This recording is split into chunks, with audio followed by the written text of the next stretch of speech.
coming out. I think this is a wonderful turnout, and this is the whole reason why I wanted to have this meeting in the first place, especially with the Tonawanda News not being around. I think getting the word out to the public is very difficult, especially in the year 2015, and the fact that all of you people are here for this meeting, I think is wonderful. The whole reason why I wanted to set this meeting up was because we had 3 developers that expressed interest in the property. Since setting this meeting up late Monday night, Sinatra and Company unfortunately backed out, as they said that it wasn't at this time wasn't a good fit for them, but they were interested in other projects here in the city. And we, as a city, are interested in moving forward with them and with those other endeavors that will hopefully bring in some tax revenue to the city. But this meeting, and we'll have David Holmes first and Brownstone second, are purely informational. I'm asking that anybody that has any questions for the developers based on their plan to please wait until they are done with their presentation. Because we had Sinatra drop out, we're going to extend the question and answer period for each developer a little bit more than 15 minutes. But let's try to stick to questions based on their proposal. And just to give you a little background, I don't have any say in the development of any property here in the city. There needs to be 3 votes from the council to issue a preferred developer status to anybody that wants to develop here in the city, and then 4 votes in order for me to sign the contract and transfer of land over the developer. So I know, and I think all the council people are in attendance at this evening's meeting, and they will be listening to the questions and the concerns that you have on the proposals that are being presented tonight. And I would ask that, and I've seen it on Facebook, that we be mindful of other people's opinions, whether or not they agree with ours or disagree with ours, that we give the public a chance to express their opinions on the proposals this evening instead of bashing people for their opinions on it. So with that in mind, I'd like to call Dave Stapleton with David Holmes to present their proposal. Thank you. Thank you very much, Mayor. And I am going to set a timer so that you know to talk to me. So, first of all, thank you for allowing me the opportunity to be here tonight. This is rare for me, not public speaking, but being invited into a community such as yours to talk about what we do, which is building neighborhoods and building homes for people to live in. Oftentimes, when we present something, we are seen as the bad guy or the outsider coming into a city or a town to propose building homes. So this is very unique tonight in that we're being invited, and thank you, to talk about, I look at it as talking about some of the future of the city of Tonawanda and what you as residents want to best accomplish. I'm going to start by telling you a little bit about myself and then go right into what we have to talk about tonight. I was born and raised in Western New York in North Tonawanda. I worked for many years in the city of Tonawanda. I managed the Realty USA office at 20 Main Street. So I've sold a lot of existing homes in both North Tonawanda, city of Tonawanda, and town of Tonawanda many years. And I actually started my career 31 years ago on Oliver Street in North Tonawanda. So I do understand the city. I lived on Fletcher Street. I lived above the old Mother Goose Land. I think everybody knows where that is. Mary Lou Hatton owned that. I lived above there for a number of years. And so I do understand your community. I understand how proud you are of it. My wife and I still talk about it, even though we've moved to the South Towns now because of her family. But being down by the water in the summer, there is nothing that can replace that no matter where else we've lived. And I do know how important this place is to all of you because I find it very important to me as well. So what we're going to talk about tonight is a few different things. When I got licensed as Realtor 31 years ago, I started to find out about how to meet people's needs. So I'm not a contractor who started out by being a carpenter or an electrician.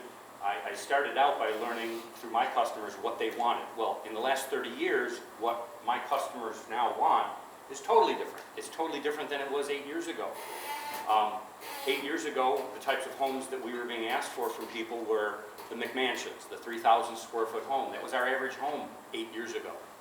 Today, just the opposite. We have people who are looking for smaller homes. We have people who want first floor owners' bedrooms. We have people who want all the rooms on the first floor. They want lower maintenance. They want smaller lots. They want things that other people will take care of. That's what we're finding, and that's not a surprise to anybody here, but I'm just reiterating how much it's changed in my 31 years in the profession. So we have learned that rather than us tell people what they want and what they need, we try to stay on the cutting edge and be reactive to what people's wants and needs are, but also maybe present to them a different approach or a different way of looking at it, and then they say, yeah, that's exactly what I want. So there's something called a charrette, and a charrette is a presentation and a meeting, if you will, of people who get together, typically the stakeholders. It's the builder, it's the developer, for lack of a better word, it's the town officials, the city officials, and it's the concerned residents who get together to discuss what they want to see built in their community. So that it's not coming from me as the developer. The idea of a charrette is for us to sit with the residents of the community, with the public officials, and say, in this design charrette, if you want to Google it, it's C-H-A-R-E-T-T-E. And what it is it's an opportunity for everybody to speak what's on their mind, good and bad, positive, negative. Maybe you talk with your neighbors about, hey, what do you envision in our city? What do you envision that you want to use or you want to live in, or you want your kids or your grandkids to be able to be here?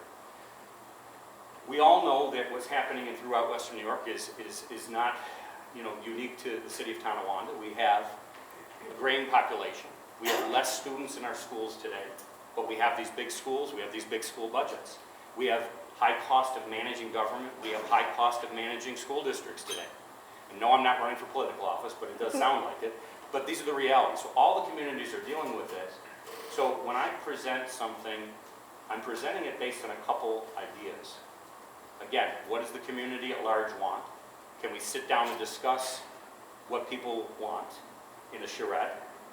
And what I'm finding is that we may not be that far apart. Now, for those of you tonight who don't want anything built on this property, I respect you. Quite frankly, it's a beautiful piece of property.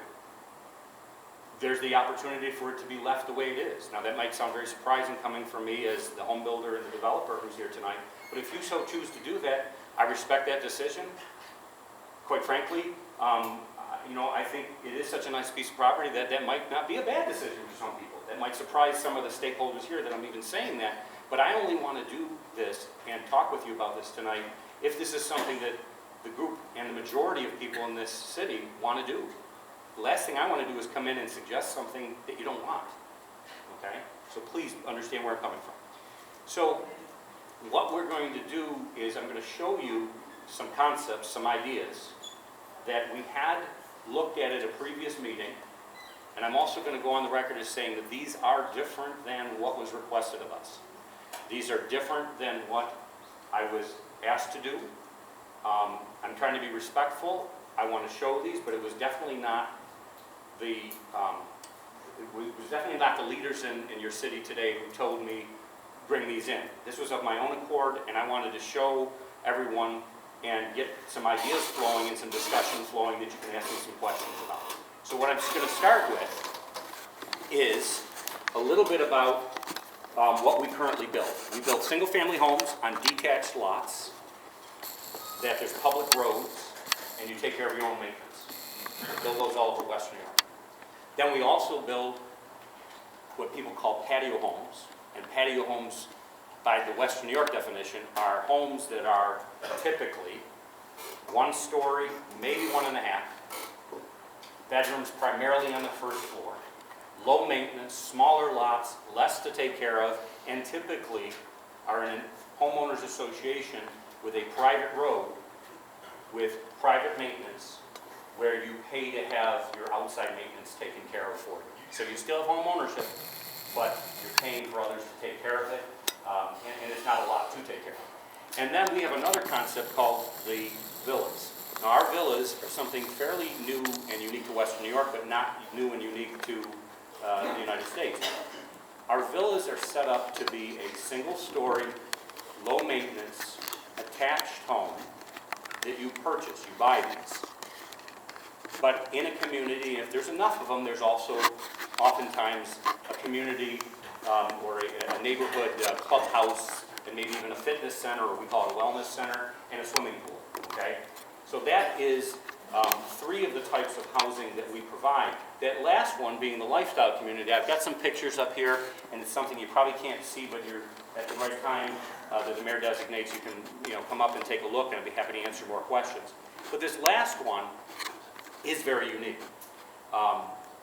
This is one of the concepts that we would like to present because it provides a different form of homes in the city of Tonawanda than are existing today. These homes are at a more cost-effective price.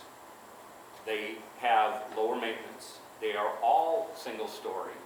The ones that we offer currently don't even have basements because they're all step-free, meaning they're designed so you don't even have a step like this to get in and out of your house or in and out of your rooms or in and out of your garage. We have storage on the first floor so you don't have to go up into your attic or down into your basement. And as I said, it's also assembled in such a way that there is also a place to walk to. So everything we're doing is real heavily related to walking today. And especially the location that we're talking about, having the park right there, we do think that it is an ideal location to build on what's already there, which is a very highly desired location next to the park and next to the river. Okay? What I am going to show you, which might be a little difficult to see, but again, Mayor, I'll indulge, if you're going to indulge me, if you want people to look at these, what we're talking about tonight is I'm showing some concepts in the charrette, these ideas of what we could build there. So there was discussion about this being a 12-acre location, and there's some discussion about there being a 16-acre. So we have concepts showing both 12 acres and 16 acres. So we can offer product homes on either the 12 or the 16, but I believe for now it's going to be based on the 12. These are our attached homes, okay? And we would still have an access to Little League Drive and an access to Hamilton. And this shows actually an access to Rogers. By the way, Rogers and Hamilton accesses are already in, and the Wadsworth access, again, that probably wouldn't even need to go in, or any one of the three, or none of the three. Again, these concepts work in a number of different ways. This one shows the attached homes on only the 12 acres, not the 16 acres, okay? And again, I apologize, you're not going to be able to see these until you come up afterwards. This shows a combination. This actually shows the patio home concept on the 16 acres total, again with the access from both ways, from both Little League Drive and Hamilton. This shows it on only the 12 acres. This shows our villas on the 16 acres and some of the detached homes down here, okay, backing up to the water tower, okay. So that's showing both types of homes, attached and detached. This shows both attached and detached on the 12 acres. So what we have done is, instead of me talking about specific home types tonight and showing you pictures of homes, we figured it was best in this type of charrette setting is to talk to you about what would fit on this property if you're so inclined to want something on this property. So we've done it both on 12 acres and 16 acres. We've done it with both types of housing. It can be a combination of both. It could be only one type and not the other. At the end of the day, I think the first decision has to be made, which is, do you want anything there? And I'm here tonight because obviously there's been a strong discussion over the last probably decade about there being something there. I've followed this for some time. I've talked to many people about this for some time. We're very interested in building in your city. We're interested in building something that there's a demand for. The economics. I don't want to make this strictly about economics, but times are tough. Municipalities have a tough time making their budgets. What I would propose that we consider is something that would be less cost to the municipality, both in upfront cost, we would put up all the front costs, but also long-term. Why not make the developer, and therefore the homeowners, take care of individually their own maintenance so that the city at large is not taking on the responsibility of more pavement and more curbing and more plowing? Why not have the individuals who are benefiting from this pay for all of that? The other thing is this: the type of homes that we find that are more popular today aren't necessarily the 4-bedroom homes where there's 4 or 5 children in those homes. As a result, we believe that there's also a very positive mix of building homes that would provide more positive tax revenue to not only the city but the school district, to help make up for the fact that we don't have a growing population here. So from an economic standpoint, I'd be happy to go into detail on that. We would also be happy to pay for, at our expense, an economic review to show what we mean and what would make sense if that would help some people to look at this differently. How are we doing time? Okay. So at the end of the day, I think the first decision again is, do you want something there? Second then is, what makes the best sense there? Do economics make a difference too? I'm sure they make a difference to the mayor and the council members, because they're the ones struggling on a daily, weekly, monthly basis to try and do more for the citizens with less revenue coming in. I guess I propose that one of these options may help to close that gap. In fact, I know it'll help to close that gap, because you're going to be looking at something that would have not an increase in the expenses to the city, but would have tax revenue on a larger basis, net tax revenue that would help to offset some of the current overhead in the city. And the other thing is this: at the end of the day, economics aside, it gives people a place to stay in this city. It gives people a place who want to stay in this city who don't have a place to go. We find in some of the neighboring communities where we're going to be building that we are getting people from the city of Tonawanda moving to Wheatfield or North Tonawanda or to Amherst because what they want here doesn't exist today. So it doesn't take a genius in our business to figure out that you meet the market demand by meeting what people want. A combination, or one of these, or some of these plans changed, they need that.